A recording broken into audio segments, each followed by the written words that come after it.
So a lot of people have been asking me, how did I make that Instagram story where I was screen capturing my phone and I was able to promote a YouTube video going through the motion? Let's check it out first and then we'll get into it.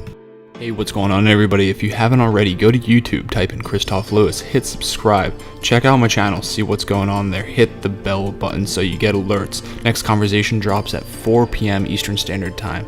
See ya. Awesome, so that was sweet, short, 15 seconds, and it was able to fit up here, right? Boom. So there are a ton of ways to do this. I did this maybe a little bit longer way because I wanted to utilize my professional microphone. I used my Yeti microphone, QuickTime Player, and Movavi screen recorder. I used all these three in conjunction so that I could get the screen capture, as we see here, and then also be able to record the sound. I have an iPhone, plugged it into my computer. Brings up iTunes, whatever, that's fine. Just make sure that your phone is plugged into the computer.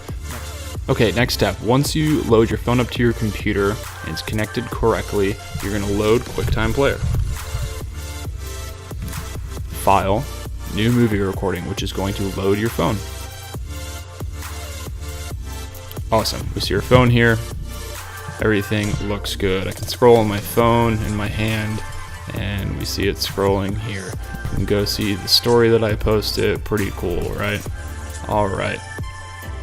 So the next thing I do is I bring up Movavi. So Movavi is recording this, of course, tutorial. However, I use it to screen capture this. This allows me to use my Yeti microphone as well as being able to use my QuickTime, because if I just use QuickTime, it's not going to capture any sound, or it's going to capture sound out of my phone, which is going to sound a lot worse. So all you have to do is go to your YouTube channel, and the way I did this is I used another email so that I could simulate subscribing to my channel. I went to my channel, and the rest is whatever you want to have them do. After that, it saves to your computer, as is we see in this file, and then after you have this file, I just texted it to myself, emailed it to myself, put it on your phone, edit the length, and that's it. Throw it up onto your Instagram.